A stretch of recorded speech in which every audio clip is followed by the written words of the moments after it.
And now, a little about our presenter. Craig Hall is a gardener and an ISA certified arborist on the Gardens and Grounds team at the US Botanic Garden. His work focuses on managing the appearance and design of the outdoor gardens, including turf management, mulching, leaf removal, garden design, and plant selection. But his favorite task and one of his best skills is pruning. We're very excited to have him here today to share his pruning expertise with us. So take it away, Craig, for some Shrub Pruning 101. Cool. Thanks, Libby. I appreciate that. And thanks, everyone, for joining. It's pretty chilly out there, and not much else to do in the garden. But one thing you can do this time of year is pruning and getting your shrubs ready to go for the springtime. So once again, thanks for joining, and let's get started.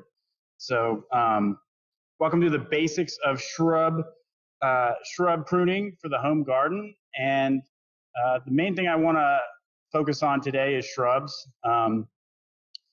There's a kind of a discrepancy between shrubs and trees, and it's usually based on height. And a shrub really is defined as, to me at least, and roughly however you want to look at it, but any shrub that grows less than 20 feet tall is what I consider to be a shrub. A tree obviously can grow a lot larger. And that's just the basic parameter I like to go off. Shrub is generally woody in nature and has lateral sprawling branches. They could be fruiting, flowering, but overall, just shrubs are smaller than trees, less than 20 feet tall. One thing to consider, and probably the most important thing to consider prior to pruning any shrubs in your backyard, is safety. In fact, probably the most important aspect of pruning.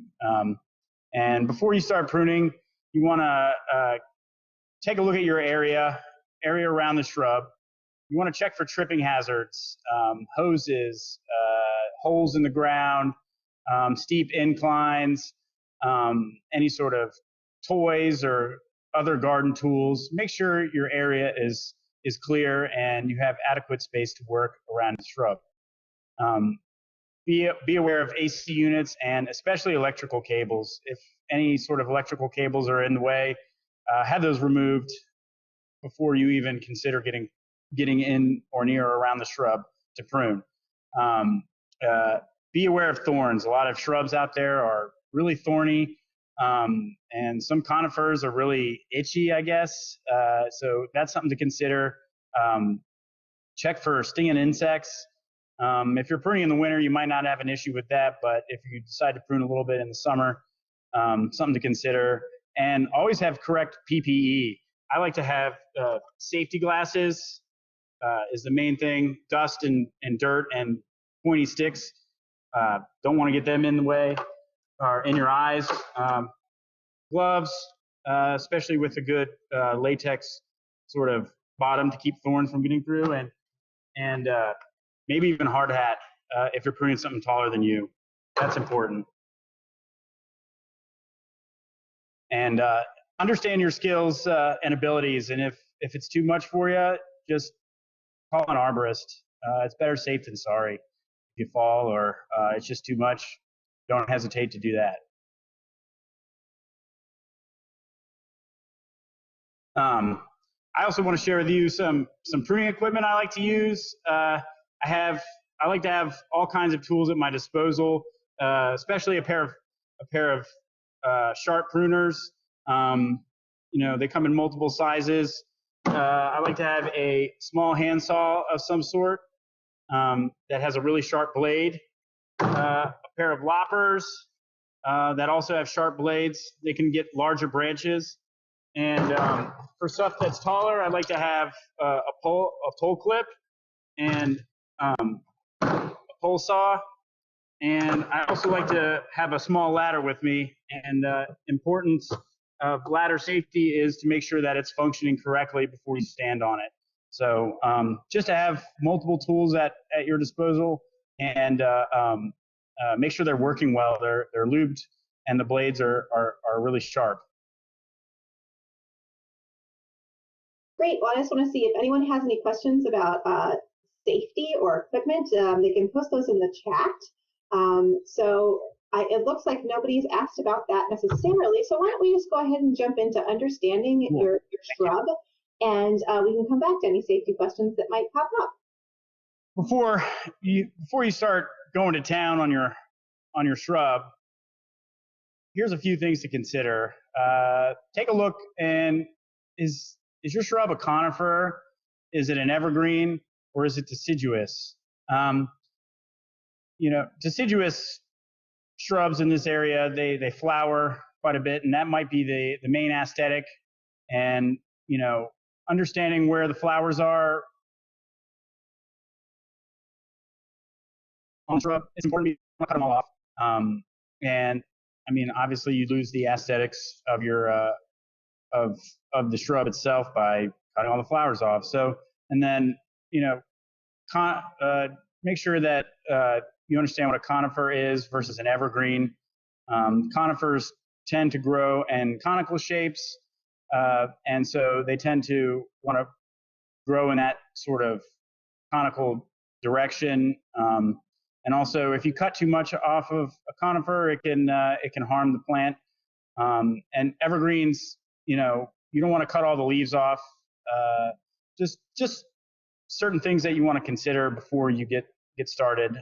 Those three main topics.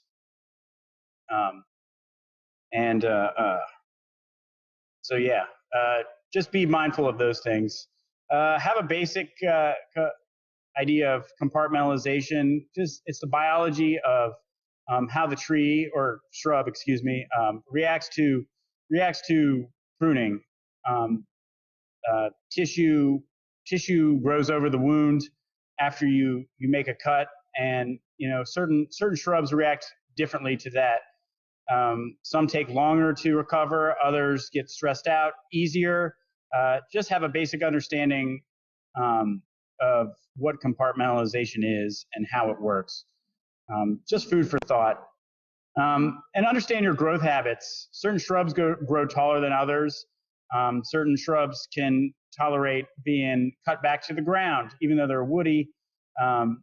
They can tolerate being cut back to the ground. Others are slow growing, like camellias, and the amount of pruning you do, you won't necessarily see a difference year after year. They tend to grow slower. So, and also just understanding their light requirements and their winter hardiness in various areas of the country or wherever you're from are important things to think about before taking care of or pruning any sort of shrub. Awesome. Well, we got one question related to equipment, and that was about how do you maintain a sharp edge? You had mentioned that in your sort of discussion of your equipment, how you like to have pruners and shears and things that have a sharp edge. How do you maintain that sharp edge? Well, depending on the certain brands, you could purchase new blades for your equipment, whether it's a handsaw. Oftentimes, there are blades available, and they're usually fairly inexpensive, so you can just all in all replace the blades regularly each season. If you're cutting a lot of larger, bigger limbs, blades tend to dull. Or oftentimes I like to use like a Dremel tool or some sort of sharpening tool designated for pruning equipment. It's good to have those at hand in your shed for those type of applications, for keeping loppers sharp or keeping your hand pruner sharp. For saws and stuff, I like to just replace regularly as needed. Great. Thank you. Yeah, so this is fantastic. I think it's a good time to sort of move into pruning goals. Sure.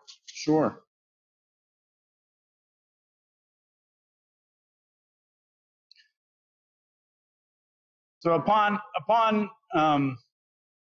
tackling a pruning job on a shrub, there's all types of reasons that people would want to prune their shrub, but the way they want to prune their shrub or ideas of how they would like to go about doing it.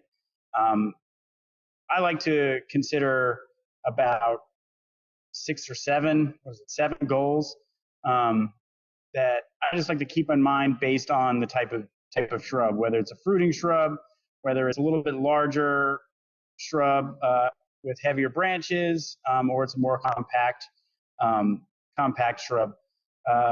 My first one is to determine if it produces tons of flowers and it has edible fruit. I want to maximize the amount of flowers and fruit present, either for me to eat or to observe the beautiful flowers in the springtime. Another one is to maybe it got damaged in a storm, and I would like to remove dead or broken or crossing branches. Any dead or broken branches are openings or wounds for diseases. So I would like to remove those as soon as possible. Improving a view. Maybe you have a shrub in front of a window, or in front of a door that is causing some issues, and you just want to be able to see past it or even through it to for security reasons, or just because when the wind blows, the branches are scratching against your window. And for thicker shrubs, pruning can reduce insect or pest prevalence or fungal issues. Oftentimes, a thick shrub will have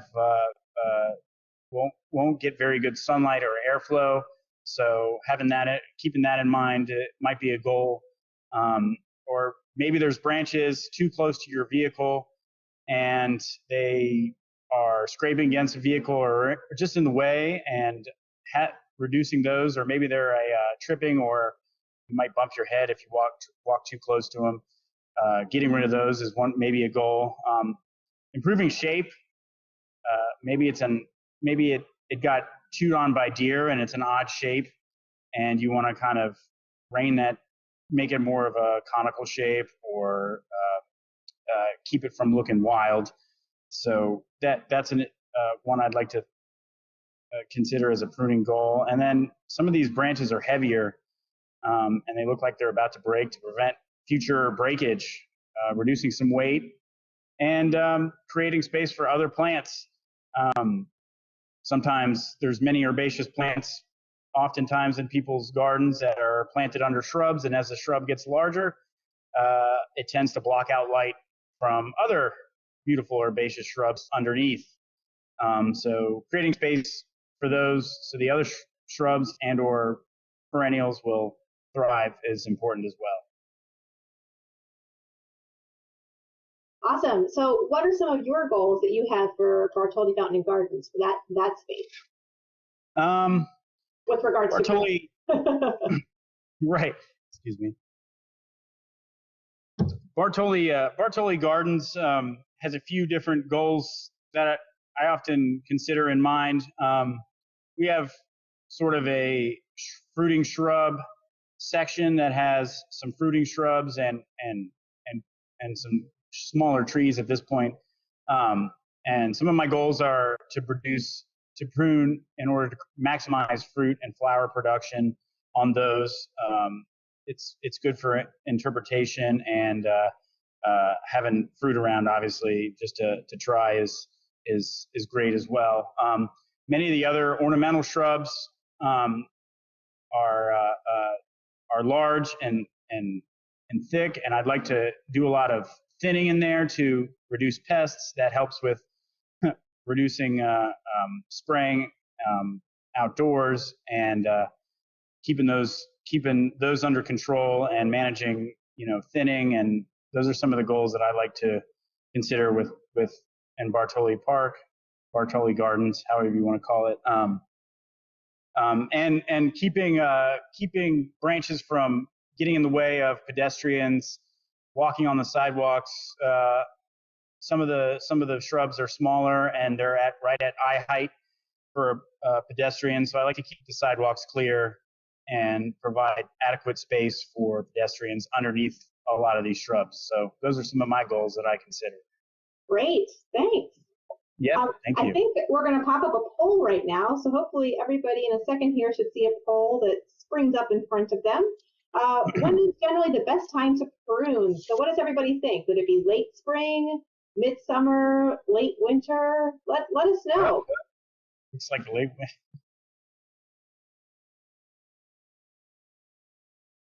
All right, a lot of responses for late winter, some late spring responses, some midsummer responses. Yeah, late winter. Look at that. Oh man, lots of good responses. What do we think? All right. What's the best what's the best answer? It looks like everybody was kind of leaning into late winter. Is that correct?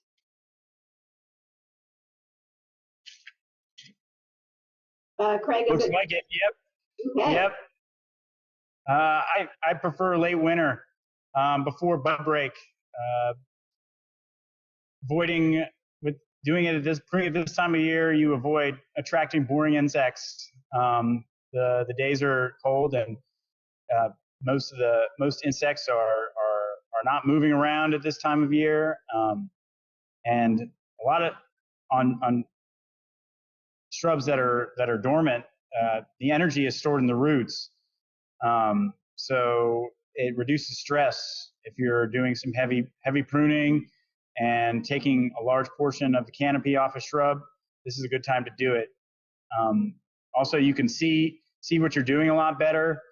You can see where crossing branches are a problem, or there's broken branches, or you can kind of gauge how much light is visible in the understory.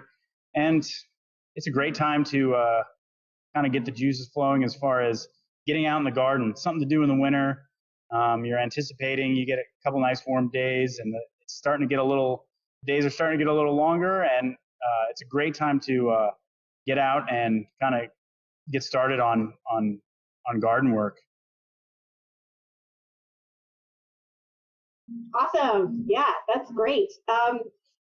So could you maybe show us some different types of pruning that you would do? Types of pruning. Yes. So got my trusty my shrub here that I borrowed from Bartoli Gardens this morning. Let's see if hopefully you can see if I can see this. You guys can see that. Yeah, we can see it. Yep, we can see it. Okay, cool. Cool. All right. First type of pruning that I use a lot, and I consider one of the most important ones, especially with areas with pedestrians and whatnot, is crown raising or limbing up, which is taking some of the bottom lower branches that are growing along the ground or growing vertical, lateral, and they're kind of getting in the way. And if we want to be able to get underneath to do leaves or just so we can work underneath or mulch underneath, I like to do what's called crown raising or limbing up, however you want to do it, or however you want to call it. And that's where you take the lower branches and cut them off and create some distance between the ground and ground in the first lateral branch. That promotes airflow, and it keeps the lower branches from being damaged and provides some space for room to work underneath. And maybe you have some bulbs or flowers underneath that need to get some light. So that's an important one that I like to consider. Structure pruning is the next one. This time of year, you can tell where all these wild branches are growing. Maybe there's some water sprouts that are growing in all different directions. Now's the time to kind of bring those branches in and kind of hone and shape the direction of how your shrub will grow.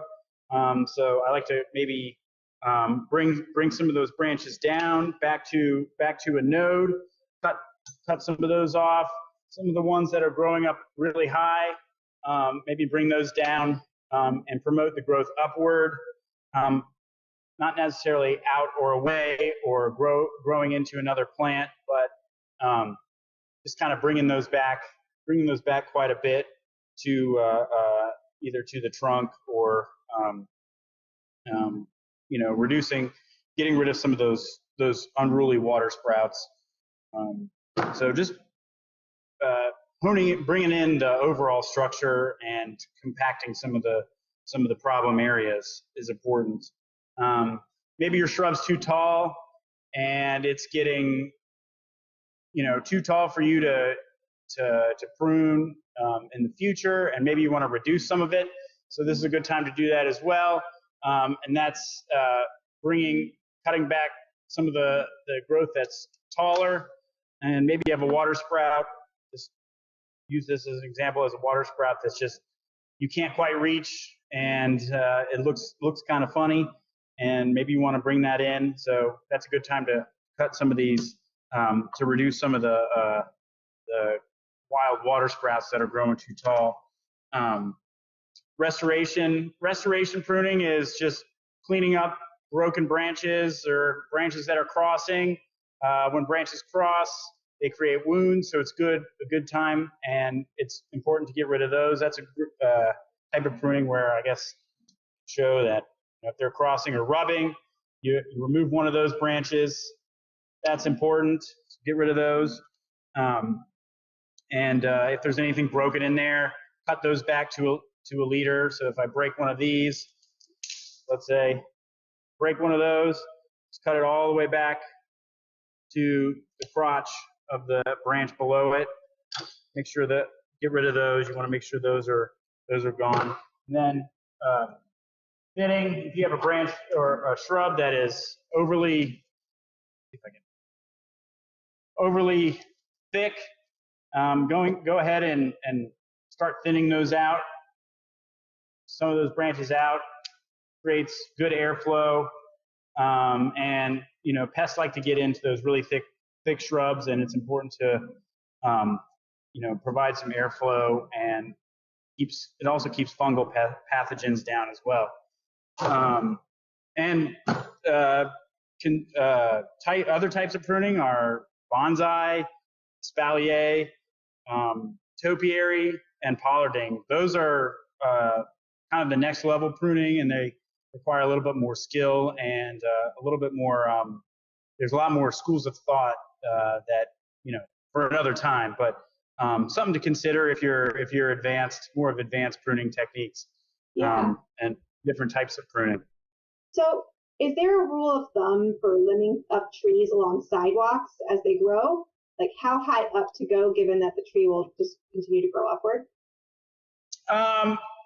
It really depends on kind of the size of the sidewalk. I mean, if your sidewalk area is pretty heavily trafficked, I would go, if people are moving equipment through there, we often at Bartoli Gardens have to move equipment, and there's various heights of pedestrians. Obviously, I'd say more space is better when pruning above a sidewalk or a driveway. I mean, if you have an area where cars are going in, give yourself plenty of space to prune. There's not really I wouldn't say there's a rule of thumb, just overly. I mean, more space is better, but without really, I guess, boxing it, making it look like making it overly unnatural, I guess you could say. But I'd say give yourself plenty of space, because if a branch breaks, people could get injured or a car could get injured. So I'd say leave yourself as much space as possible without overly ruining the aesthetic of the tree, or I mean shrub for that matter, or tree, however you want to look at it. So Great. Yeah. Another question about types of pruning. So do you always prune just after the node? I like to prune before the node or before the bud. I like to kind of get as close as I can to the bud. That way the energy is put towards into that bud, whether it be a flower bud or new leaves. And you're not really leaving the stub, because that stub left above the node will end up dying, and the shrub won't necessarily be able to grow over that and compartmentalize over that stub. So getting as close to the node or crotch or flower bud as possible is your best bet. It's probably one of the most important aspects as far as pruning goes. Great. Are there times of year to avoid pruning? Yes, and this could be based on a variety of, once again, depending on what you're trying to accomplish. I'd say summer is probably not the most ideal time to prune. The plant has got all of its leaves out. It's trying to capture as much sun as possible. It's growing. It's soaking up as much energy.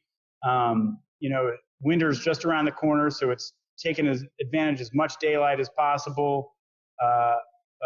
Bugs are flying around, so summertime, ideally, if you start hacking away at your shrub in the summertime, it can stress it out a lot more for a variety of different reasons. Bugs, and you're basically cutting off its energy source. With that being said, some flowering shrubs, it could be ideal to promote flowering for the next season if you prune in the summer or right after it flowers. It varies depending on the shrub and what your goals are, but ultimately I would shy away from summertime pruning. Awesome, thanks. We have had some very specific questions in the chat, which we'll save towards the end of the program. Cool. About specific types of plants and pruning questions. Yes, excellent. For right now, why don't we jump into some proper techniques for pruning?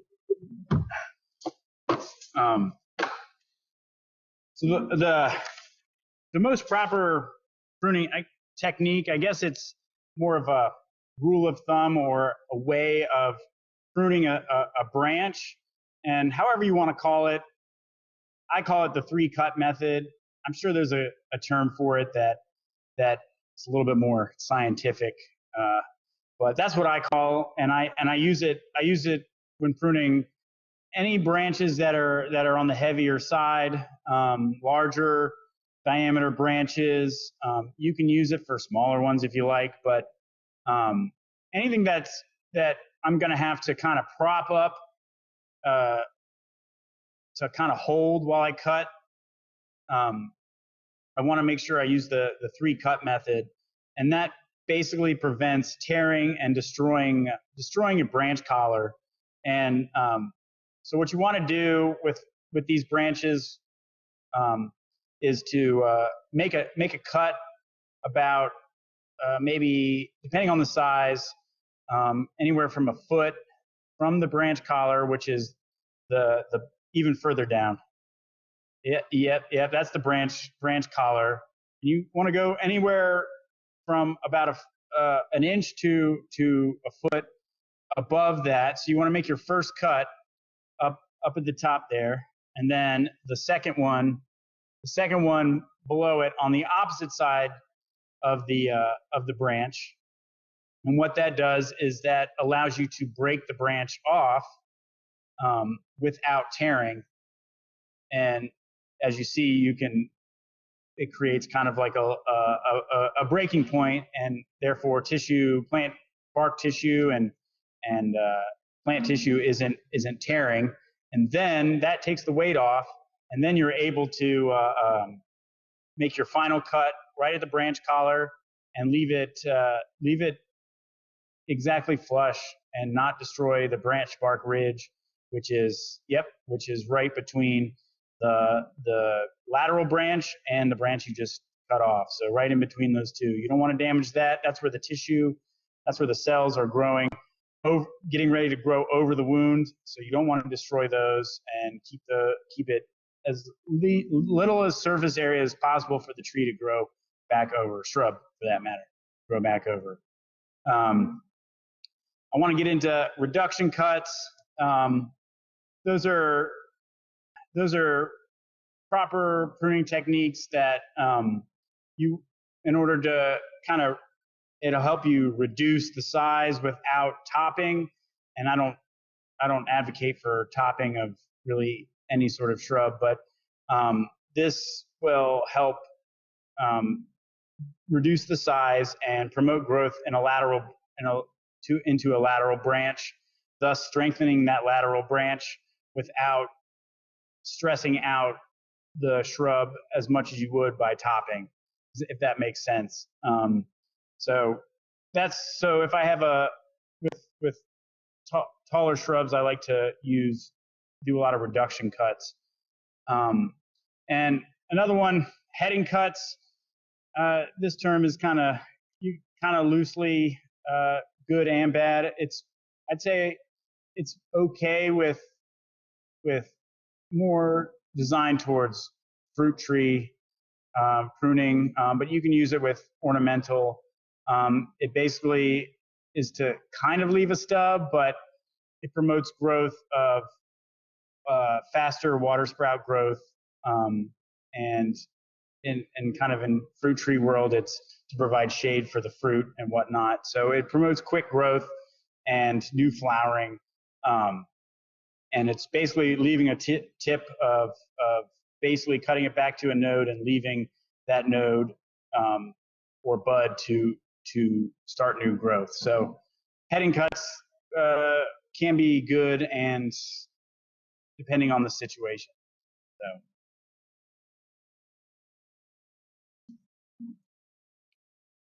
Great. So we have a question here that someone was taught to prune a branch on an angle. Is that still advised? I wouldn't prune a branch at an angle.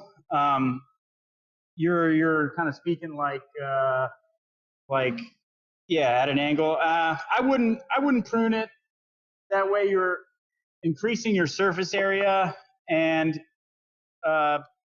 increasing your surface area on the branch. And to me, in my opinion, I think it looks unsightly.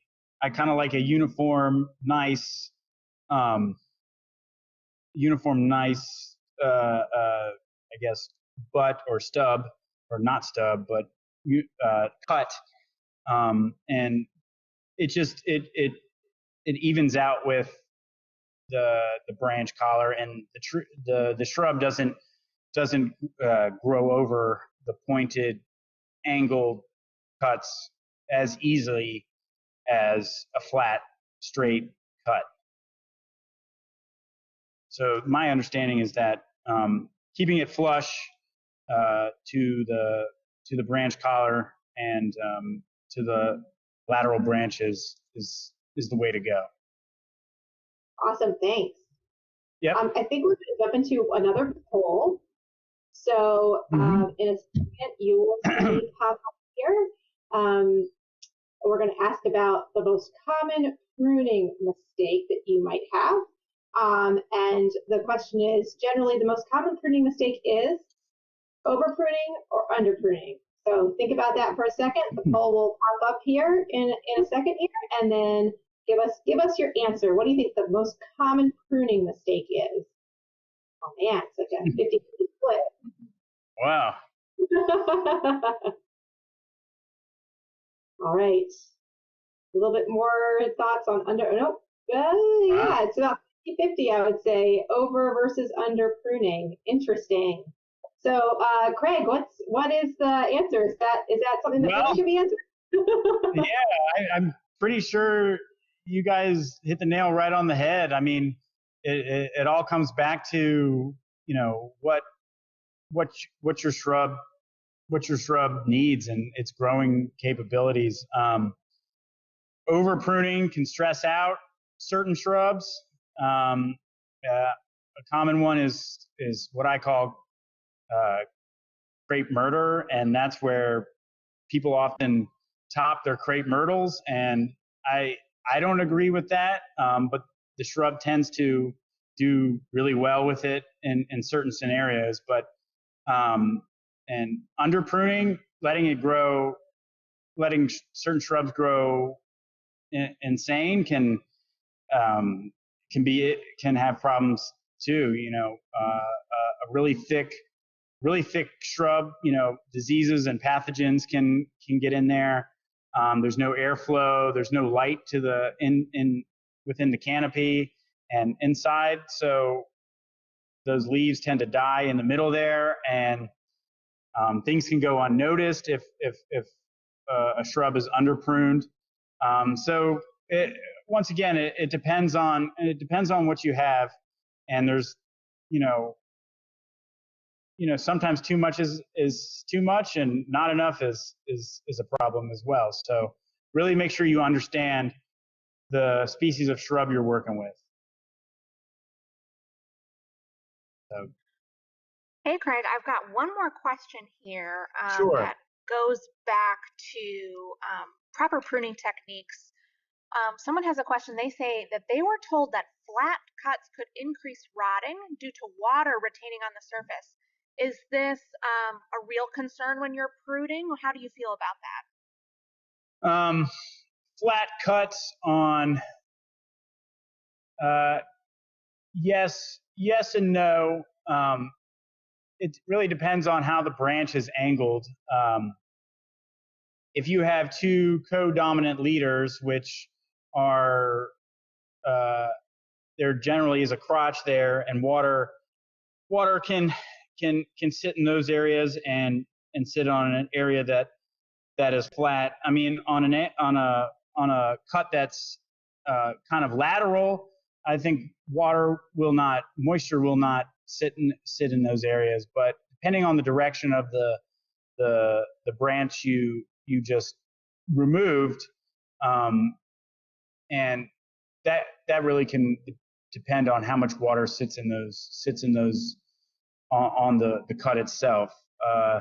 So either way, I think it's important to not leave a stub, because even though there is a vertical facing cut, the shrub will eventually grow over that if it is not left with a stub or excess surface area for compartmentalization, if that makes sense. That does make sense. Thanks, Craig. And that, I think, will spark our next conversation about core pruning practices. So let me toss up here.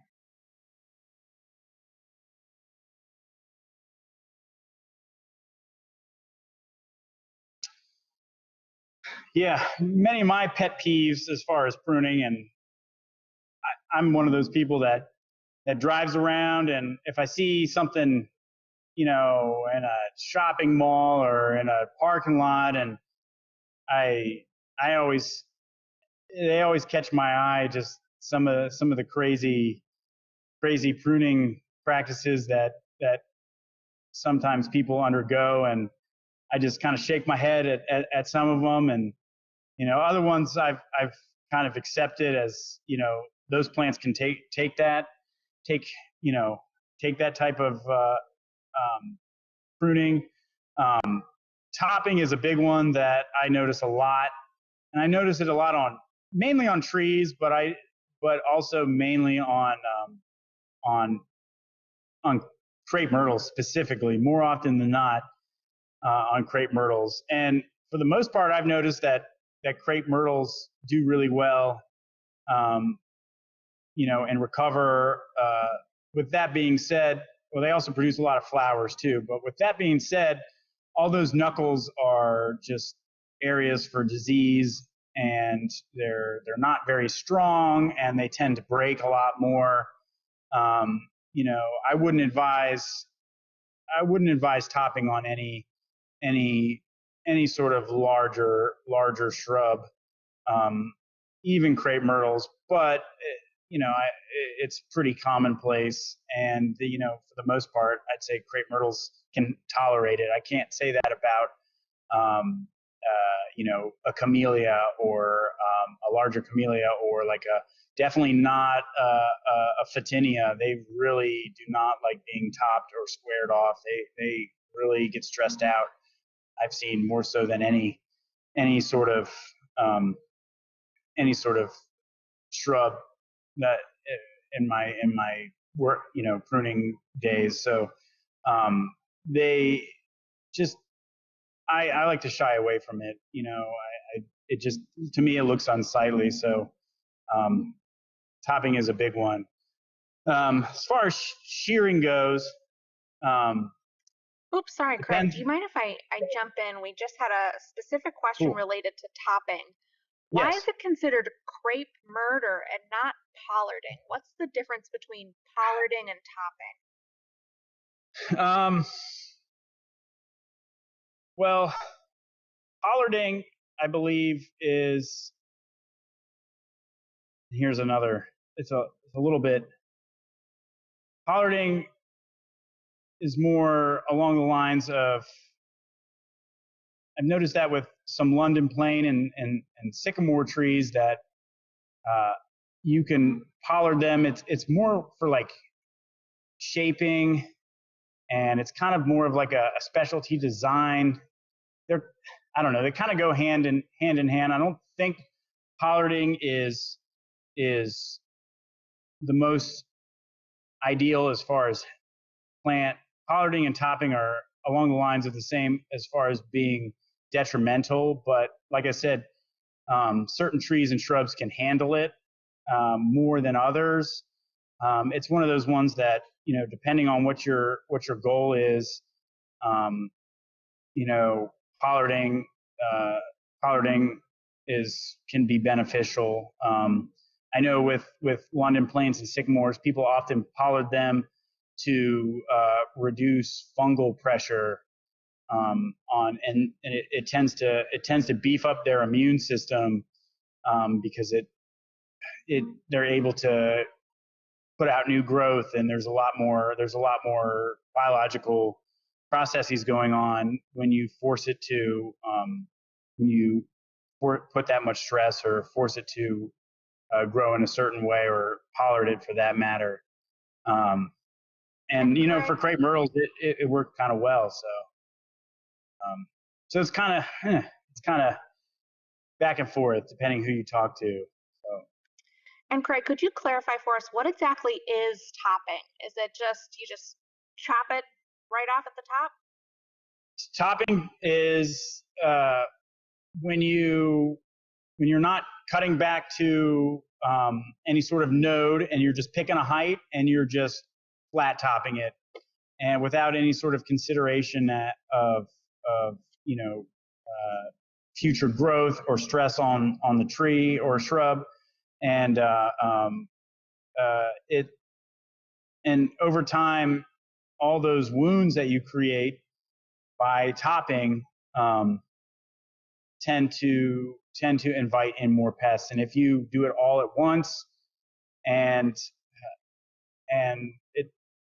the shrub tends to have just more pest prevalence, and bugs can get into those wounds, and it's just a lot too much all at once. It's kind of in an encompassing sentence based on or referring to topping is how I see it. Shrubs shouldn't be square. They should have adequate natural look. That's my opinion really on topping and how I can kind of define that. Thanks, Craig. So yeah. I'm glad we got to tackle those topping questions. Let's pop back into our other core.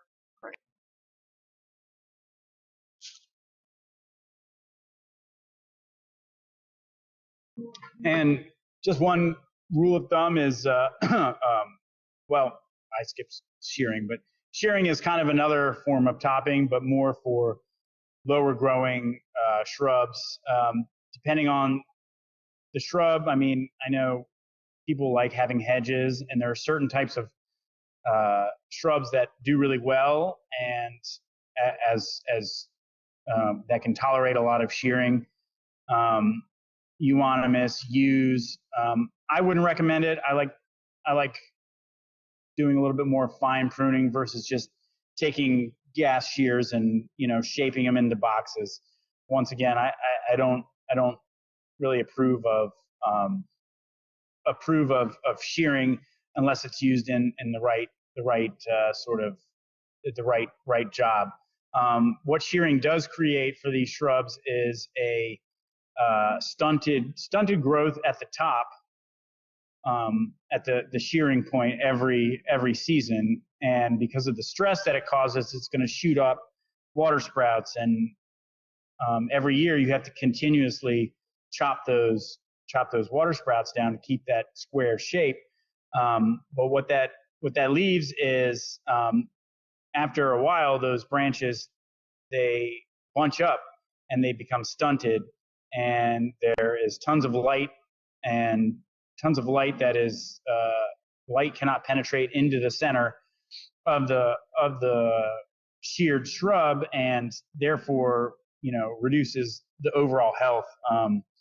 Oftentimes trash gets stuck in there, leaves get buried in there, and you can't really see what's going on. And I think it's important to, if you're going to shear a shrub, to get in there and thin out more frequently than you would any other shrub that you're pruning. Hey, Craig, we did have a question about specific to shearing. Can you discuss hand pruning versus using a hedge trimmer? Yes. Hand pruning, I prefer this over shearing at any sort of point. Hand pruning, I can focus a little bit more on the direction of branches, where they're going within the shrub. And shearing kind of tends to, you can't angle, you can't really get in there and thin things out. And they also, a lot of times, if you're shearing, shears don't really leave nice clean cuts. That's a big one, and they're often torn or broken or just frayed. That's bad for aesthetics, and overall, there's more wounds, and it's just a little bit more stressful. And it chops leaves in half, and you're reducing growing space on leaves. When you're hand pruning in there, you can really you can make nice clean cuts. You can check out the directions of where branches are going, and make more of an educated guess on thinning, whether you need to thin or whether you need to. It's just, to me, I like to spend a little bit more time instead of just going and a little bit more holistic, I guess you could say. Awesome. But, yeah, that's great. Should we get into stub cuts a little bit? Sure. Stub cuts, like I said, they can be useful in the right scenario, for fruit trees and whatnot. But I like to shy away from them, especially because oftentimes the shrub can't grow over that long piece of wood, and it's unsightly, and it can grab people that walk by, grab your shirt, and it eventually dies, and fungus grows on that stub a lot and can be an entrance point for fungal pathogens. Oftentimes, if that stub starts to rot, it can directly go right in within the cambium, and you have that fungus, that airborne fungus, now is kind of infiltrated within the bark. So I like to remove them and give the tree the least amount of space to compartmentalize. So to me, they're unsightly. I don't like to leave stubs. We did have another shearing question. Is shearing an issue for Yes. conifers too? Yes, because most conifers can handle some shearing, and people often like to shear them in that conical and keep the water sprouts from growing wild. But one thing to consider if you are doing either shearing or pruning of conifers is when you shear, you want to make sure that you don't want to cut all the way back to the just wood. You want to always leave green needles on any branch that you're pruning or shearing, because with conifers versus deciduous they'll sprout in many instances after a pruning. But if you cut a conifer back to just a woody stub, maybe by accident while you're shearing, that won't produce new green growth as opposed to deciduous. So I wouldn't recommend shearing on a large scale. You can tip little water sprouts off here and there, but make sure your shears are sharp. I tend to shy away from it, especially with conifers, just because conifers will not grow new growth off of a plain woody stub. There has to be needles left on that stub, and if you're going really fast, you may be careless and end up leaving a woody stub that's never going to regrow. So that's important to consider with conifers. Awesome. Could you share with us what's your favorite plant to work with at the U.S. Botanic Garden out in Bartholdi Fountain and Gardens area? My favorite plant, I really kind of fallen in love with the laurel petalum, which is at the corner behind the administration building at the corner of, I guess it's at Washington and I guess it's on Washington Avenue, and it's probably my favorite shrub that I've kind of been spending a lot of time on since I've been here.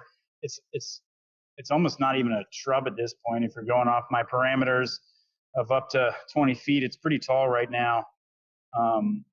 But it's just got the most beautiful flowers in the springtime, and it's got the coolest kind of gnarled, sprawling branches, and it's low enough that I can get up there and kind of climb in there and really get in there and really spend time working on it. And it's kind of a specimen tree for Bartholdi Gardens, so I like to make sure that's in tip-top shape. Plus, I decorate it.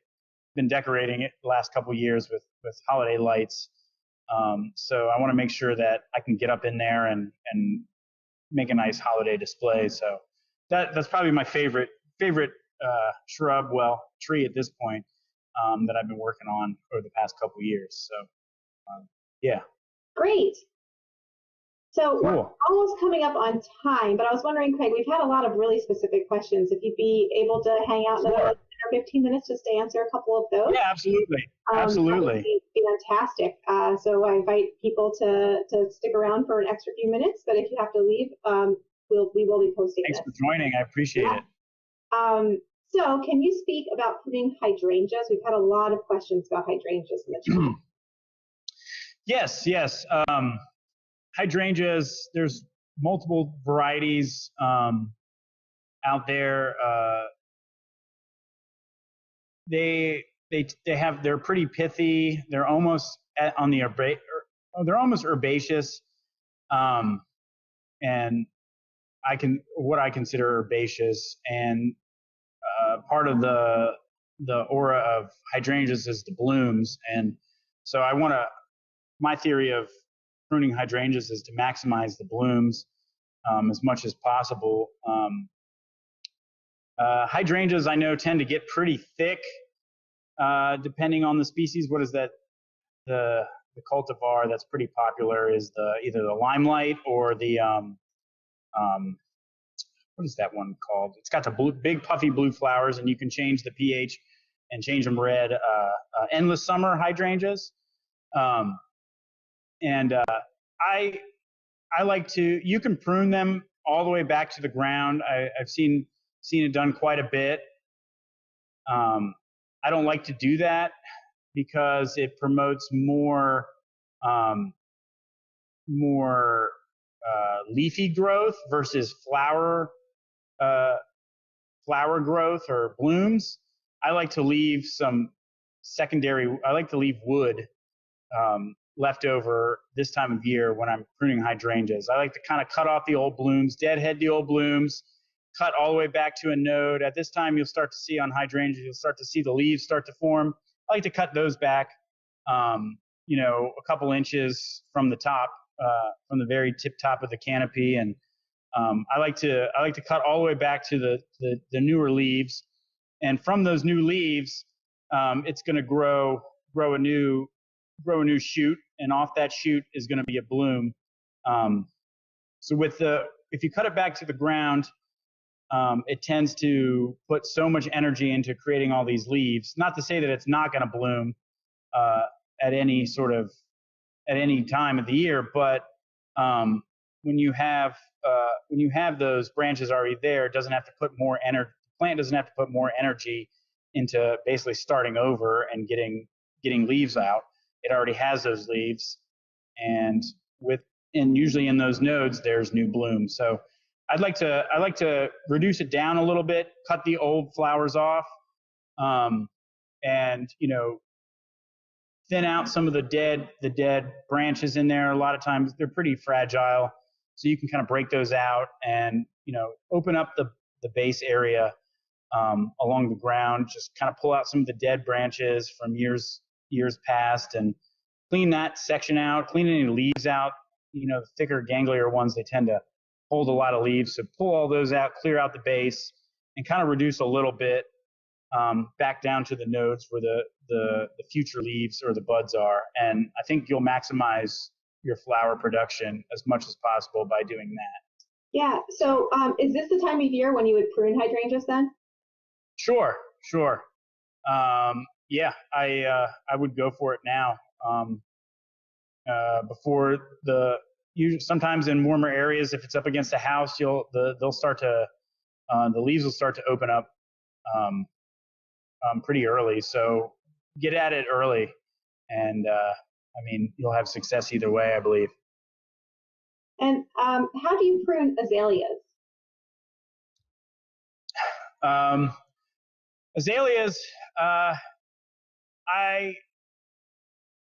you can prune them now, but ideally, since they're mainly vigorous, produce a lot of flowers, I would wait till after they bloom. So here's kind of an early summer time when you would prune, and like I said, it depends on what you're pruning.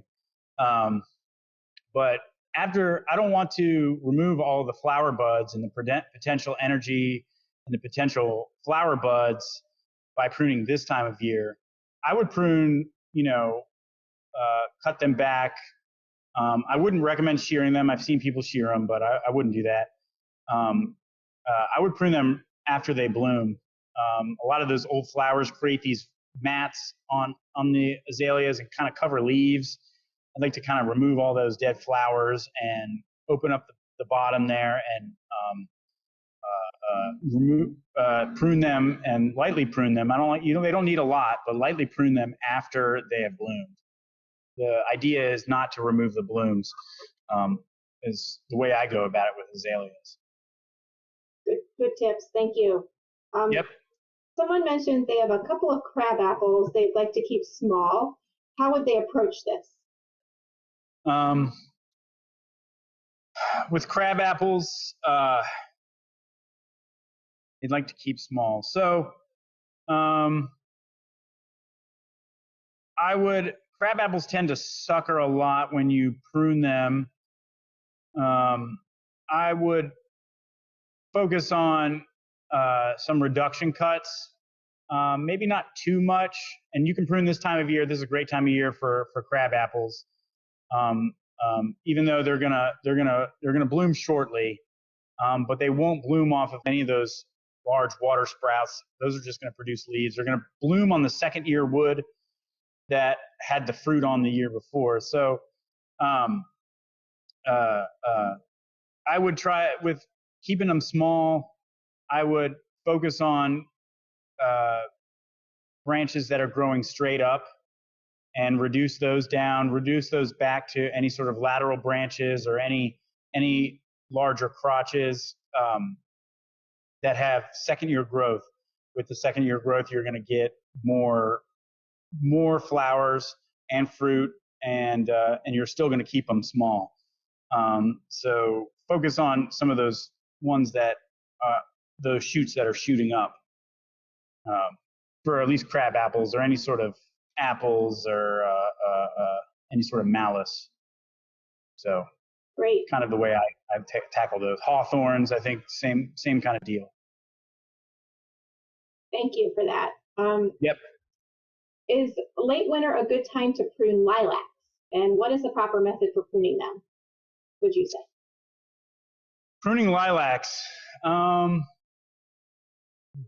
Those again are you don't necessarily want to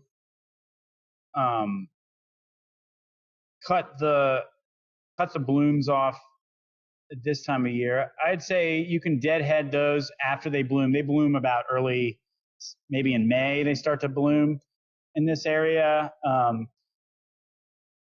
You can do larger cuts this time of year, and that'll help, kind of more of a structure, keep them from getting top heavy. Oftentimes lilacs get pretty heavy with their large flowers, and they can topple over.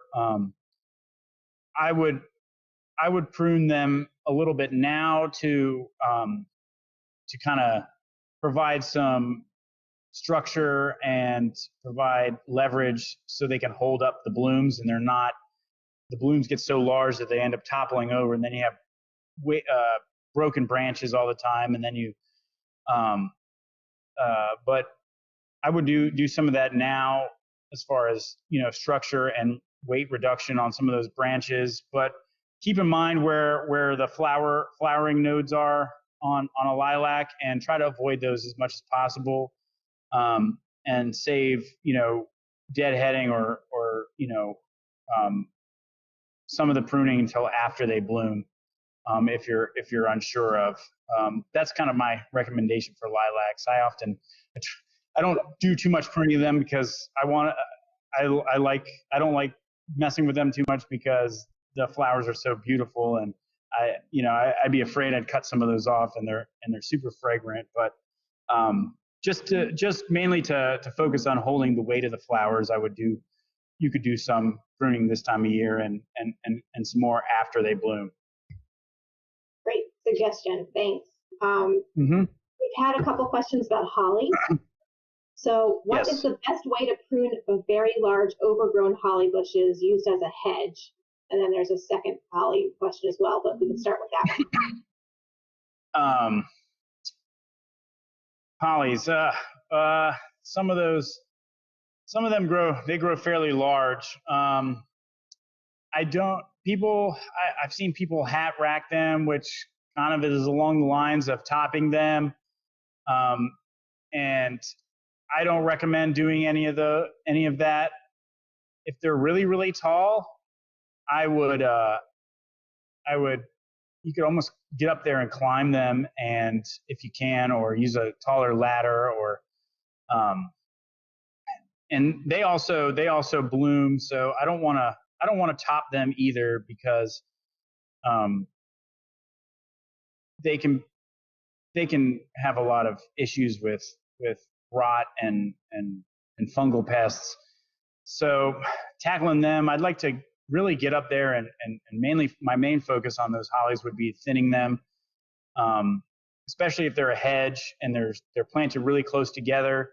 I would spend a lot more focus on pruning and thinning some of the branches that are going lateral and growing in between the other hollies in that same hedge. So thinning out the space between the two, create some space between each individual plant if it's in a hedge, and that would create some airflow. The holly's going to react pretty quickly and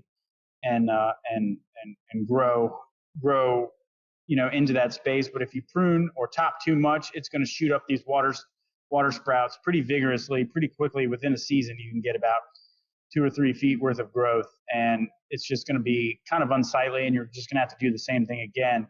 So I'd focus more on pruning and thinning on the understory as you're able to get up in there, whether it be climbing or a ladder, or maybe you have to get a pole saw or a pole clip depending on the size. I know hollies get pretty large, so focus on thinning is. That's a great segue into this next question about how do you approach thinning inkberry holly? Same kind of deal. They don't grow as fast and as large as I like Nellie Stevens hollies or Chinese hollies. They don't, or Ilex crenata. They don't grow nearly as fast. So thinning them is important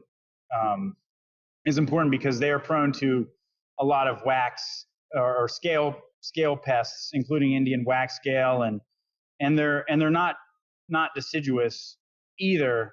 So when they get really thick, it's harder to know if there's any pest issues in there. So I'd say thinning is your best bet, and you can go pretty. They tend to come back pretty. They tend to not get stressed out with a good thinning. So I wouldn't top them or shear them, but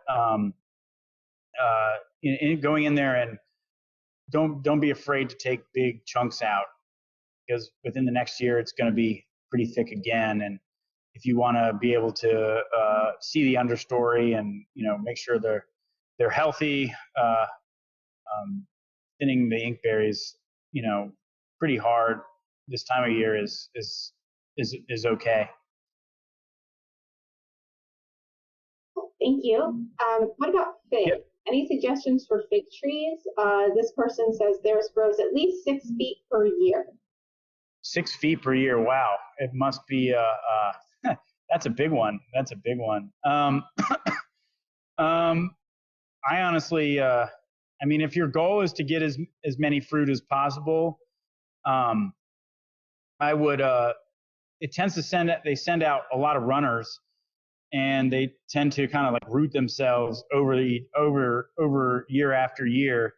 I would kind of manage the root suckers that shoot out laterally in the ground surrounding it. I would try to manage those, and because those are just basically energy. They just take energy away from the branches, the older branches that are producing figs. If that's what you want, which I love figs, so that's what I want. I would just try to keep the focus on some of the older growth. And now here with some of our winners, if you're in DC, they really don't die back. But occasionally in the winter, if we have a colder winter, the figs tend to die back some and have some deadwood. Come springtime, I would get rid of as much deadwood as possible this time of year. If you're unsure of what's deadwood, just wait and see what sprouts in the springtime. But if you're trying to maximize fruit, kind of manage the runners. And, a lot of those runners have roots, so you can easily propagate those and have more figs. So managing those lateral runners, yanking them out of the ground, cutting them back, and trying to compress, or I guess, bring in the fig tree to one kind of small root area or branch area is more or less ideal for those if you're trying to maximize fruit. Great. We've had some questions about magnolias. So is there a way to prune young magnolias to strengthen them? Are you talking about southern magnolias or just some of the deciduous ones like the star magnolias or the tulip magnolias? I don't have an answer to that, but if whoever posted that question in the chat could follow up, that's great. And while we wait for a follow-up, the magnolia question, a common problem is little gem magnolias that outgrow the space. Recommendations on keeping them small enough for their space? Just this time of year is kind of good, is pretty good to prune those. They tend to grow, they're pretty strong, either, I guess, trees in some cases as they get bigger or shrubs as they're smaller. But just focusing on water sprouts and keeping track of suckers that grow up. Those eventually, if left undone on magnolia or left unmanaged on magnolias, they'll just continue to grow bigger. So keeping those in check really can manage the size of your magnolias. And like I said, all the magnolias, they're gonna produce those flowers on the kind of the knuckly, gangly growth. It's kind of wiry. So promoting that as much as possible will keep them producing a lot of flowers as well. But strengthening your lateral branches by cutting back the suckers is important with magnolias too. Just having just managing those water sprouts. Those water sprouts they suck energy away from everything else, and it's a reaction to stress from either over pruning or damage from years past. And that sucks a lot of energy away from flowers and can change the direction of the way the magnolia grows if left unmanaged. We had a follow-up on that question about magnolias. The magnolias, way to prune young magnolias to strengthen them. It's related to southern magnolias. Oh, okay. Well, to strengthen them, I would focus on making sure that the leaves are. I would focus on, if you're doing young, I would focus honestly on pruning the stuff, the shrubs and stuff adjacent, if there are adjacent. And here's why I say that, because magnolias are going to grow huge. Southern magnolia is going to grow large. And if you're trying to strengthen it, because it has so much leaf surface, it's going to, for light to be absorbed, it's going to need full sun. Otherwise, it's kind of going to be weak. It's going to be sparse. Branches aren't going to be compact. It may not bloom as much. So for magnolias, I'm thinking outside the box as far as strengthening them and thinking about what's around it. I mean, if it's in the middle of a field or it's one specimen tree, I mean, you don't have to worry. You can just kind of let it go and make sure your soil is not too compact. But they're pretty hardy in this area. But if you planted it nearby other stuff that's larger than it, it may have some trouble in dealing with the light. So depending on where the light's going to go, it's going to focus its energy and leaves that way. So it may tend to lean one way and have less leaves on one side. Therefore, altering may not be as strong as you'd like. I mean, but overall, magnolias, if in the right conditions, southern magnolias in the right conditions, are pretty strong trees. They like full sun. They have tons of leaves, and they have leaves all year round. So they're just about all year round. So think outside the box and focus on the stuff around it. Those are all great suggestions. Thank you. Cool. I think we have time for just one more quick question here. Cool. Be quick or not, but one more question. So here in Washington, we have a lot of old school shrub varieties that are now aging out. Are there any native shrubs that you recommend for urban gardens as replacements? Native shrubs for replacements. Let's see, native shrubs. I really like Calicarpa, the genus Calicarpa, which is beautyberry. There's quite a few. Some native beautyberries, but I'd shy away, in my opinion, from the Calicarpa japonica, which is the Japanese beautyberry, and that tends to reseed. That's a Calicarpa. It stays fairly low, or beautyberry for that matter. It's native to the area.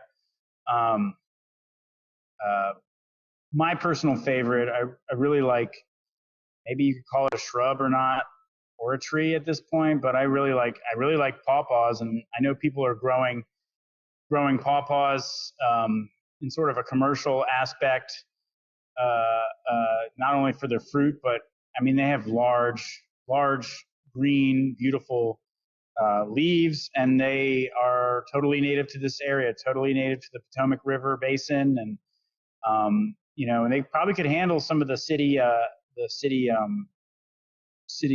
environments. And I guess you could say they're kind of trees, kind of shrubs. They grow some. The older they get, the larger they grow. But mainly they're understory trees, so that's where I kind of keep them in the shrub category. New Jersey tea is another one that I like. It's got fragrant flowers. A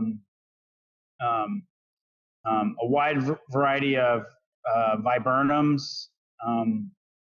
There's some cultivars that aren't technically native, but there's a lot of native varieties or natives, like the maple leaf viburnum, viburnum nudum. Those are sort of native varieties. Ilex vomitoria is a native shrub. It's a little bit more oriented with coastal regions, but we're kind of DC's kind of in a microclimate, so you can probably get away with growing that one, and that makes kind of a good hedge, but it also has berries, and the birds like it. I like bayberries. We have some massive bayberries here, and the birds really love them, and it's a great native. Or wax myrtle is more formally known as, and they take pruning really well. You can prune them pretty good, quite a bit, and they retain their size, and they also if left unmanaged, they grow fairly large. So if you're looking for a good native screen from your neighbor, that's a good recommendation. But yeah, those are some of my favorite. Great option. Say what? Those are all great options. Cool. Yeah. Oh, thank you. I just really want to thank you for your time today, Craig. I know you stayed a little bit later than we'd intended, and it's been an amazing session. And thank you. Thank you. Thanks for joining. For joining today. Absolutely. Thanks. Enjoy. Happy gardening, and stay safe.